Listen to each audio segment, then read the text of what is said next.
नमस्कार मित्रों, मैं हूं सचिन कुमार। आप देख रहे हैं आरजे न्यूज भारत। जैसा कि आरजे न्यूज भारत के माध्यम से हम लगातार क्षेत्र के सामाजिक प्रतिष्ठित और राजनीतिक लोगों के विषय में जानकारी प्राप्त कराते आ रहे हैं और जैसे कि लगातार हम चुनाव पर चर्चा भी दिखा रहे हैं।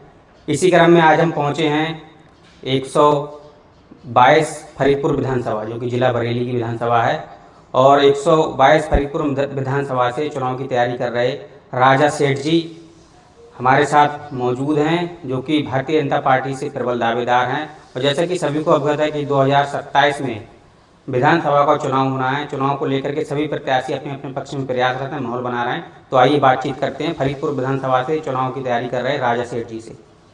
नमस्कार भाई साहब, आपका बहुत बहुत धन्यवाद। सर, जैसा कि आप 122 फरीदपुर विधानसभा से चुनाव की तैयारी कर रहे हैं, तो कैसी चुनाव की तैयारियां चल रही हैं? सबसे पहले तो ये जानना चाहेंगे, आपने राजनीति में कब प्रवेश किया? कितना समय हो गया आपके लिए राजनीति करते हुए? देखिए, राजनीति में मैंने 2013 में भाजपा युवा मोर्चा के माध्यम से प्रवेश किया था। उस समय हमारे आदरणीय सुधीश पांडे जी जिलाध्यक्ष थे और मेन बॉडी में आदरणीय राजकुमार शर्मा जी जिलाध्यक्ष थे। तो मैं उस समय मोदी जी का एक ऐसा क्रेज़ आया था, तो कई हम जैसे युवाओं को लगा हमारी विचारधारा राष्ट्रवादी विचारधारा है और राष्ट्रवादी विचारधारा के जो व्यक्ति होते हैं वो भारतीय जनता पार्टी उनके लिए बड़ा सुटेबल रहती है। तो हम लोगों ने भारतीय जनता पार्टी में रह के हम लोगों ने विकास और मोदी जी की मजबूत नींव के साथ हम लोगों ने कार्यक्रम को देखकर उनसे जुड़ने का काम किया और जुड़ने के साथ जो हमारी विचारधारा थी राष्ट्रवादी, उसके लिए काम करने की सोच थी। और छात्र रहते तो छात्र के बाद कहीं ना कहीं सोच रहती है कि हम अपने भारत के प्रति, राष्ट्र के प्रति कुछ करें।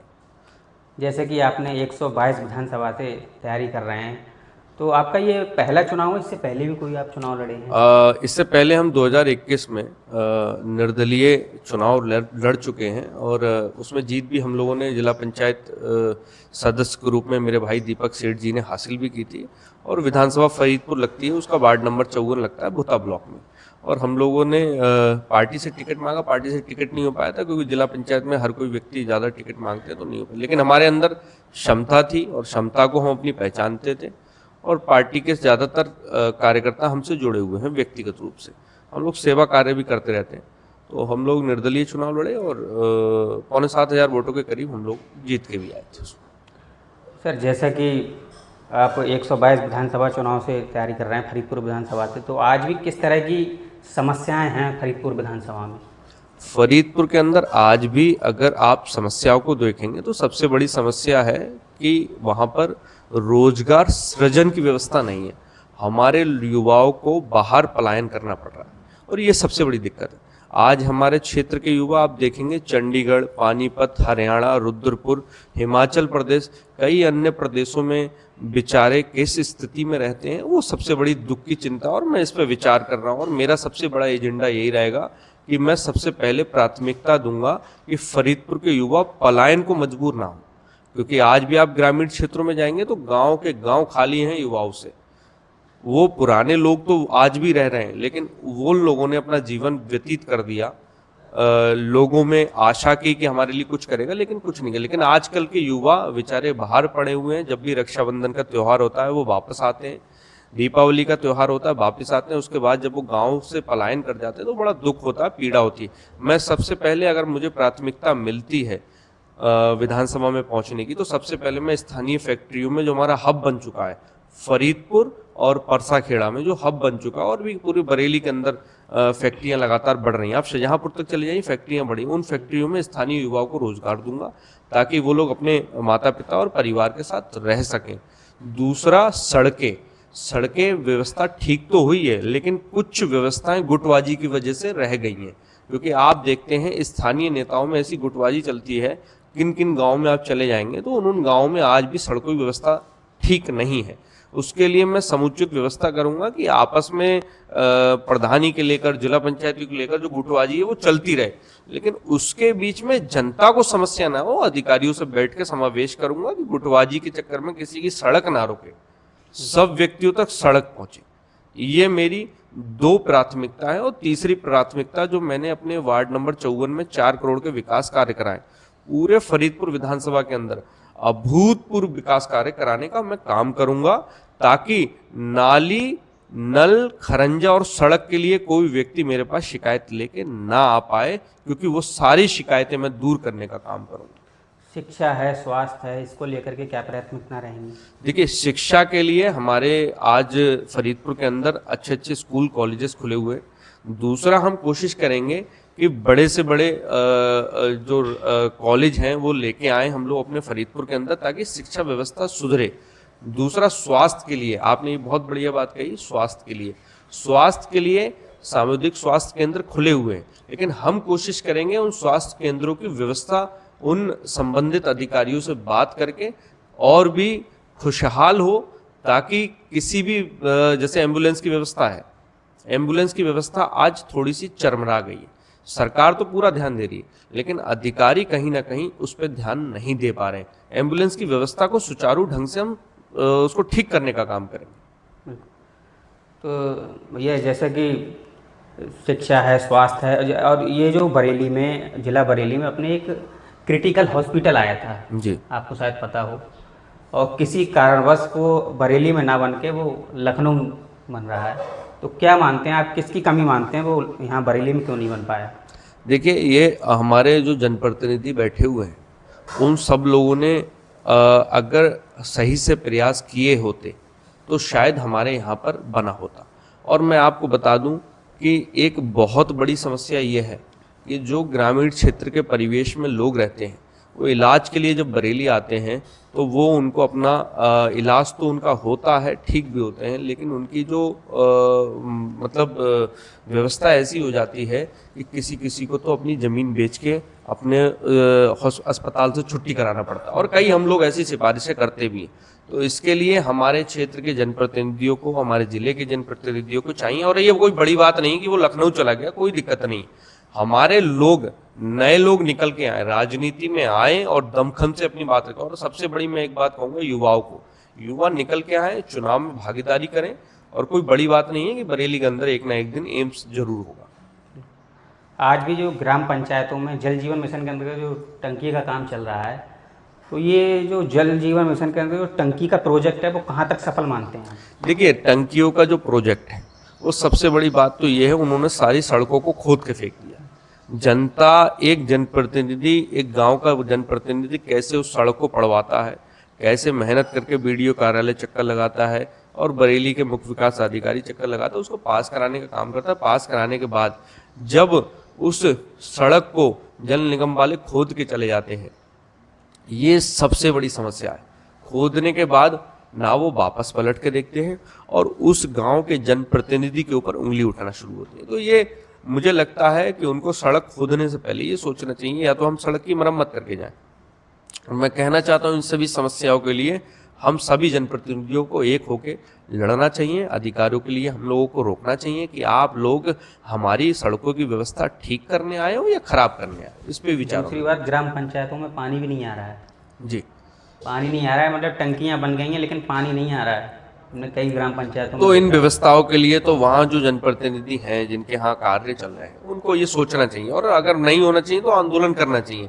ये टंकियों की ठेकेदारी, कभी सरदार नगर में एक टंकी गिरी भी है जी, जल्दी। मैं कहना चाहता हूँ इन टंकियों की ठेकेदारियों की जांच होनी चाहिए, किस प्रकार से ये बनी हुई है, और हमारे क्षेत्र के जनप्रतिनिधियों को उसकी मांग भी करनी चाहिए।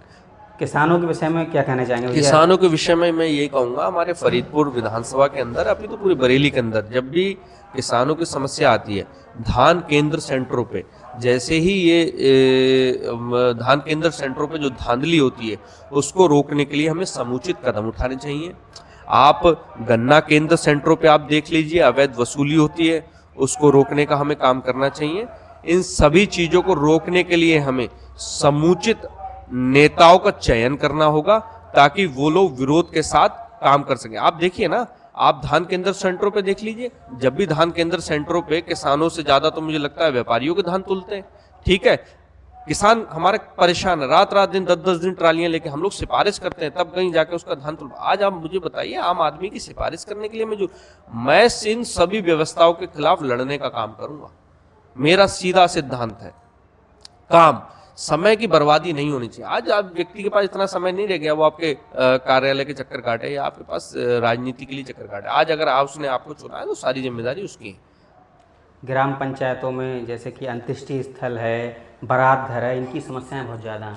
देखिए, इनके लिए गौशाला है। जी, इनके लिए जो भी जनप्रतिनिधि चुने, जो भी जनप्रतिनिधि बनता है, उसको आपसी मतभेद भूल कर ही ये विकास कार्य हो सकते हैं। ये नहीं कि वो गांव का प्रधान ने हमें चुनाव नहीं लड़ाया है या गांव के अंदर हमें कम वोट मिला तो उसके अंदर नहीं बन, नहीं, विकास के जो भी कार्य होंगे हमें साथ में बैठ के सारे ग्राम पंचायत के प्रधान, जिला पंचायत के सदस्य और ब्लॉक प्रमुखों के साथ हमें एक समायोजित योजना बना के बैठनी होगी कि कहाँ कहाँ हम लोग विकास कार्य कर सकते हैं। अब क्या होता है, मन में जब विचारधारा ही खराब किसी व्यक्ति की होगी कि इस आदमी ने हमें चुनाव नहीं लड़ाया या उस गांव में चुनाव नहीं लड़ा, उसमें हम सड़क नहीं लगाएंगे, खड़ंजा नहीं खड़ाएंगे, बारात घर नहीं बनवाएंगे, शमशान भूमि नहीं बनाए, तो कैसे विकास हो जाएगा। आप जब चुन जाते हैं तो सबने आपको चुनाव लड़ाया। मैंने 4 करोड़ के विकास कार्य ऐसे ही नहीं करा दी। 4 करोड़ के विकास कार्य मुझे जिसमें वोट मिले उस नहीं मिले उसमें ही मैंने कराया। हाँ, ऐसा भी नहीं है कि आप सारे गांव में करा सकते हैं, कुछ गांव छूट भी जाते हैं, लेकिन मुख्य धारा से जो मुख्य चीजें हैं वो नहीं छूटनी चाहिए। हम ये नहीं है कि सब तक पहुंच जाएं, लेकिन हम उस अंतिम पायदान तक तो जरूर पहुंचें जिसको जरूरत है, जिसको सड़क की जरूरत है, जिसको खरंजे की जरूरत है, जिसको गांव से गांव को मार्ग को जोड़ने की जरूरत है, जहां बच्चे शिक्षा के लिए जा रहे हैं, जहां किसान अपने यंत्र लेके जा रहे हैं, उन चीजों को हमें जोड़ने की जरूरत है। और दूसरा, हमें कोशिश ये करनी चाहिए कि जो भी जनप्रतिनिधि चुनाव लड़ता है उसको अपने एजेंडे फिक्स करने चाहिए। पार्टी की आइडियोलॉजी लेके सभी लोग फिक्स होते हैं। आज हर कोई व्यक्ति पार्टी का बैनर लगा के अपनी तैयारी कर रहा है, सारी चीजें कर रहा है, लेकिन मैं कहना चाहता हूं, क्या कभी उसने अपनी आइडियोलॉजी, अपने एजेंडे पे काम किया है कि मुझे क्या करना है। चलिए ठीक है, आपको जनता ने मौका दे दिया, आप पार्टी के दम पे कुछ बन गए, अच्छी बात। अब आपको उस क्षेत्र के एजेंडे नहीं पता है तो आप उसमें क्या कर लेंगे, कुछ नहीं कर पाएंगे। भैया मैंने देखा है कई लोग भारतीय जनता पार्टी से टिकट मांग रहे हैं 122 फरीदपुर विधानसभा से, जिनकी मतलब फेस वैल्यू भी क्षेत्र में कोई खास नहीं है। तो क्या कहना चाहेंगे इस विषय में, किसको टिकट कायदा में मिलना चाहिए क्या? देखिए, कायदा में तो टिकट उसको मिलना चाहिए जो उस क्षेत्र का जो उसके क्षेत्र का जानकार हो, उस क्षेत्र का जनप्रतिनिधि हो चुका हो, चाहे वो, अब आप बताइए, कई लोग हमारे लिए बोलते हैं कि वो जिला पंचायत सदस्य हैं, वो विधानसभा के लिए मांग रहे हैं, इतना छोटा होकर बड़ा सपना देख रहे हैं।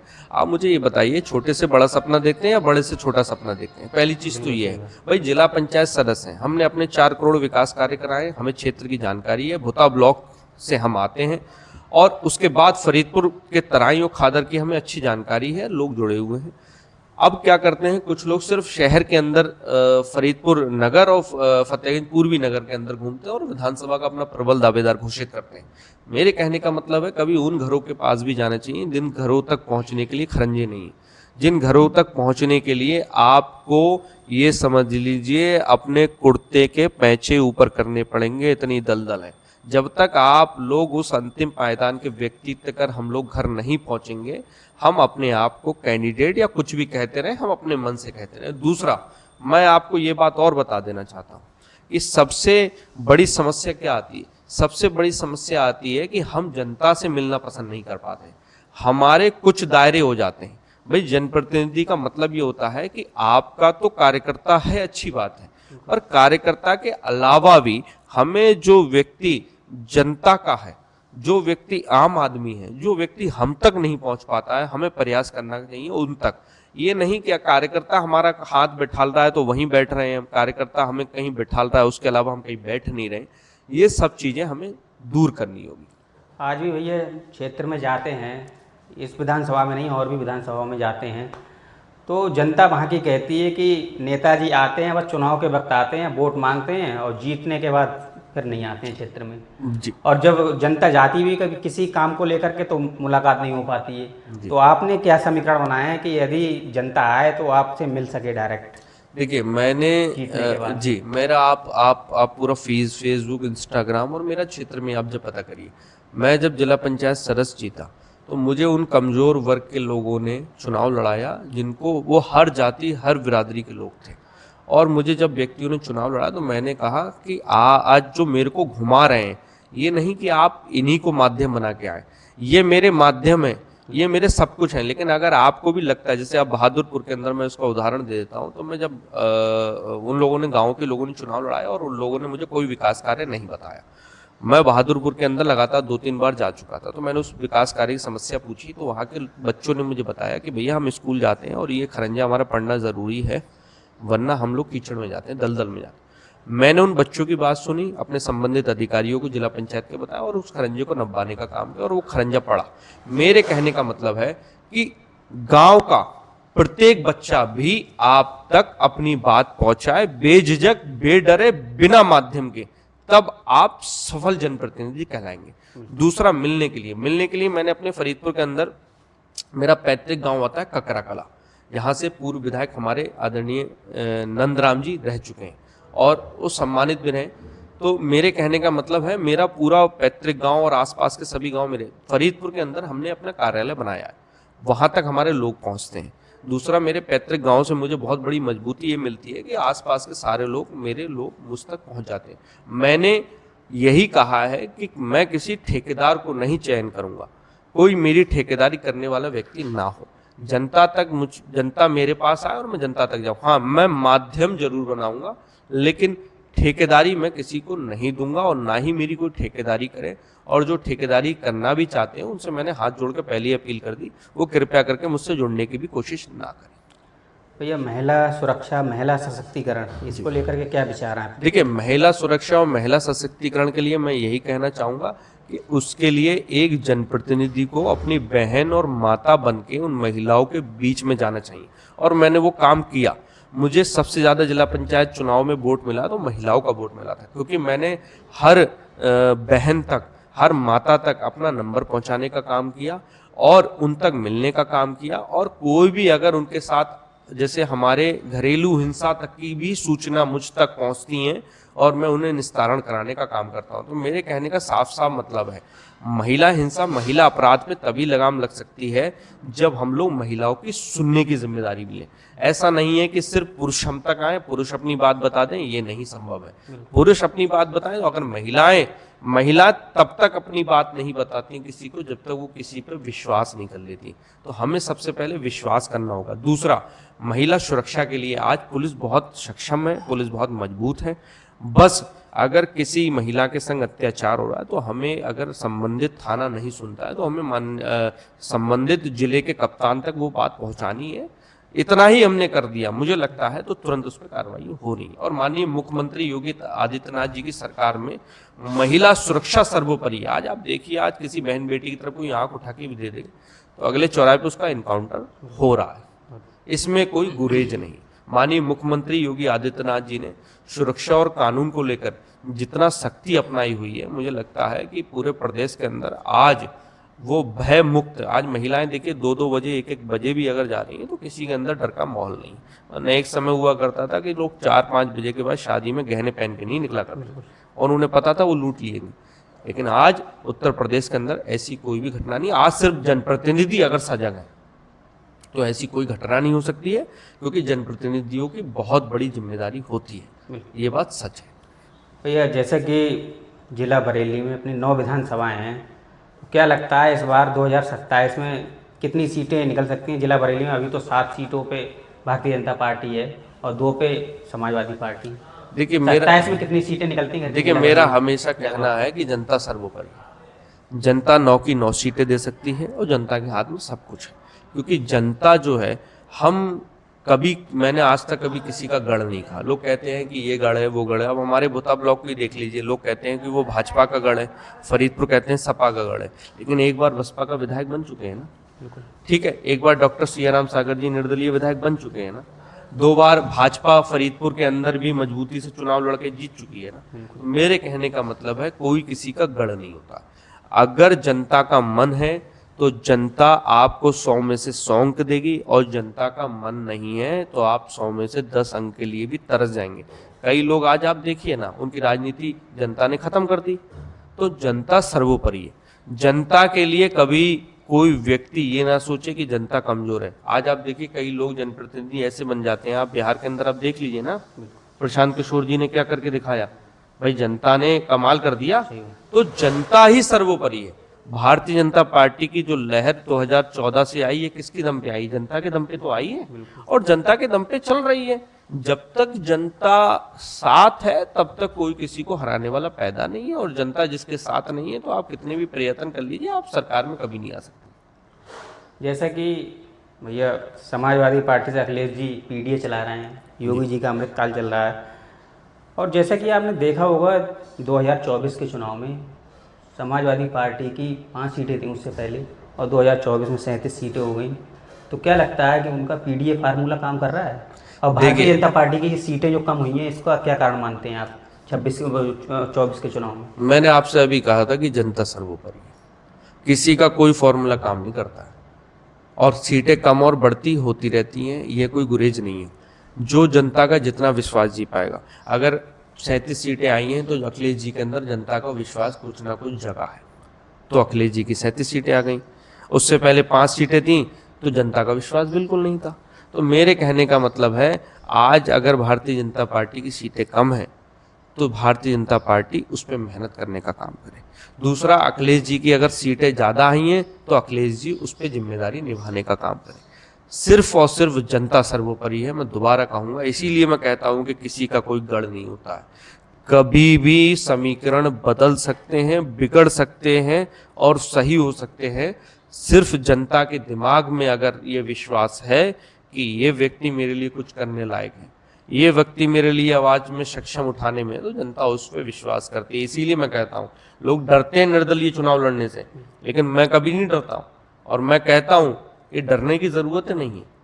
भाई आपके अंदर विश्वास है और जनता को आपके अंदर विश्वास दिख रहा है, और आपके पास एजेंडा है कि मैं जनता को भुना सकता हूँ, मैं जनता के लिए काम कर सकता हूँ, तो अगर आप अकेले भी खड़े होंगे ना, तो भी जनता आपको राजा और सिकंदर बना के भेज देगी। एक बात भैया और पूछना चाहेंगे आपसे, विपक्ष आरोप लगाता है ये भारतीय जनता पार्टी पे कि वो ईवीएम हैक कर लेते हैं, वोट कितने % पड़ रहा है किस पार्टी के लिए उतना ही पड़ता है, और कहाँ पर कितनी सीट, कौन सी सीट निकलनी है वही निकलती है। उनका ये कहना है कि ईवीएम हैक कर लेते हैं, ऐसा कुछ? देखिए, मैं आपको बता दूं, अगर हर प्रत्याशी दिल से मेहनत कर ले तो कहीं किसी के ईवीएम हैक नहीं हो रही है। हाँ, आप मुझे बताइए ना, आज विधानसभा का चुनाव शुरू हो गया है तो सारे लोग क्षेत्र के अंदर निकलने शुरू हो जाते हैं। यही विधानसभा का चुनाव खत्म हो जाएगा, फिर मैं यही इन लोगों से अभी पूछवाऊंगा, आप देंगे पत्रकार इंटरव्यू लेने जाएंगे महोदय, तो आधे दिखाई नहीं देंगे। भाई साहब, अब जो निर्दलीय चुनाव जीत के आते हैं वो क्या ईवीएम हैक करके आते हैं? यही तो मैं जानना चाह रहा हूँ। अब मान लीजिए 5 सीटों से 37 सीटें हुई हैं, तो ईवीएम हैक होती है तो सीटें कैसे बढ़ जाती मैं कहना तो चाहता हूँ, प्रत्याशी गुटबाजी के चक्कर में हारते हैं। अगर जिसको पार्टी टिकट देती है उसको सभी लोग मिलकर चुनाव लड़ा दें तो वो लोग चुनाव नहीं जीत जाए। लेकिन क्या होता है ये सबको पता है, और ये ऊपर तक सारी रिपोर्टें गई हुई हैं। ये जिसको टिकट मिलता है उसके 4 लोग तो उसे हरवाने का काम करते हैं। अब आप मुझे बताइए, लोग मुझसे कहते हैं कि राजा भाई, अब मैं क्षेत्र में जाता हूं, मैं क्षेत्र में गांव के लोगों की बताता हूं, लोग तो कहते हैं हम दिल से चुनाव लड़ा के भेजते हैं। जब 4 लोग टिकट मांग रहे हैं, जिसका टिकट हो गया उसे लड़ाने का काम नहीं कर रहे हैं और उसे हरवाने का काम कर दे रहे हैं, तो फिर वो हार तो जाएगा ही। दूसरी चीज, कभी कभी किसी टिकट का ऐसे कभी कभी किसी ऐसे व्यक्ति का टिकट हो जाता है जिसे कुछ पता ही नहीं होता, और जो जिम्मेदार मजबूत होता है वो तो चुनाव लड़ेगा ही लड़ेगा। भाई एक बात मुझे बताइए, उसने 5 साल 10 साल मेहनत करी, जनता का विश्वास इकट्ठे कर दिया, तो दिल्ली और लखनऊ वाले डिसाइड करेंगे क्या? फिर जनता का तो कोई मतलब ही नहीं रहता। सही बात। मतलब दिल्ली और लखनऊ से सब कुछ फाइनल हो गया। दिल्ली और लखनऊ वालों को जब तक ये नहीं सोचना होगा कि हम जनता के व्यक्ति को टिकट देंगे, तब तक कुछ नहीं हो सकता। दिल्ली और लखनऊ में बैठे हुए व्यक्तियों को यह भी सोचना जरूरी है कि जनता किस पे विश्वास कर रही है, जनता का दिल ना टूटे। अब जनता का दिल आप तोड़ देना तो फिर जनता निर्दलीय लड़ाने में भी तो सक्षम है। आप देखिए ना, ऐसे कई उदाहरण हैं हमारे बरेली जिले के अंदर भी जो निर्दलीय चुनाव जीत के आ गए, और लोगों के अंदर पहले हिम्मत हुआ करती थी। आजकल के नौजवानों में बहुत कम हिम्मत हुआ करती है, इसलिए वो लड़ नहीं हुआ। अगर हिम्मत आपके अंदर है, संघर्ष करने का हौसला है, तो आपको कौन पीछे हटा सकता है? आज आप मुझे बता दीजिए, 60-70 वर्षों से हम लोग पार्टी देखते तो आ रहे हैं, कभी कैंडिडेट देखा हम लोगों ने? कैंडिडेट क्या देखें? अगर जब तक हम कैंडिडेट नहीं देखेंगे, कैंडिडेट के एजेंडे नहीं देखेंगे, तब तो हम लोग क्या विश्वास कर सकते हैं उस पर? तो मेरे कहने का मतलब है, पार्टी को यह विश्वास भी करना होगा कि जनता किस पे विश्वास कर रही है। अगर पार्टी इस पे विश्वास नहीं कर रही है तो फिर जनता को अपने कैंडिडेट देखना भी जरूरी। जैसा कि भैया 122 विधानसभा से आप चुनाव की तैयारी कर रहे हैं, फरीदपुर विधानसभा से, 2027 में चुनाव है, क्या कहना चाहेंगे जनता से, क्या संदेश देना चाहेंगे? मैं जनता से यही कहना चाहूँगा कि अब आप अपने लोगों को, जिसको भी आप चुने, उस पर किसी के कहने पर वोट ना दें। उस कैंडिडेट को भी परखने का काम करें। उस कैंडिडेट से आपका तालमेल बैठ पा रहा है या नहीं बैठ पा रहा है, वो आपके बुनियादी ढांचों पे काम करने में सक्षम है या नहीं सक्षम है, इसको नाप और तोल लें। क्योंकि सड़क, नाली, खरंजे, बिजली की समस्या, रोजगार के सृजन हेतु आप ही को चयन करना होगा। अब आप लोग सारी चीजों को देखकर माहौल और भौकाल देख के चुनाव लड़ा देते हैं, अच्छी बात है, माहौल और भौकाल देखना चाहिए, लेकिन ये भी देख लेना आप कि वो सर्द, आंधी और बरसातों के दिन में आपके साथ खड़ा हो पाता है या नहीं हो पाता है। वो आपको सड़क, नाली, खरंजा, बिजली की सुचारू व्यवस्था दे पाता है या नहीं दे पाता है, वो कितना सक्षम है। ऐसा तो नहीं वो खुद किसी के सहारे पे हो तो आपको सहारा क्या दे देगा, क्योंकि नेता ही विकास कराता है और नेता ही बर्बाद करता है। अगर नेता आपका अच्छा है तो गांव का विकास कर देगा, और नेता आपका खराब है तो गांव को बर्बाद भी कर देगा। ये बात सोच के ही आप वोट दीजिएगा, जिसको भी दें। बहुत बहुत धन्यवाद। तो ये थे हमारे साथ 122 विधानसभा फरीदपुर से राजा सेठ जी, जो कि भारतीय जनता पार्टी से प्रबल दावेदार हैं। और लगातार खबरों के साथ बने रहिए, देखते रहिए आरजे न्यूज़ भारत। मैं हूँ आपके साथ सचिन कुमार।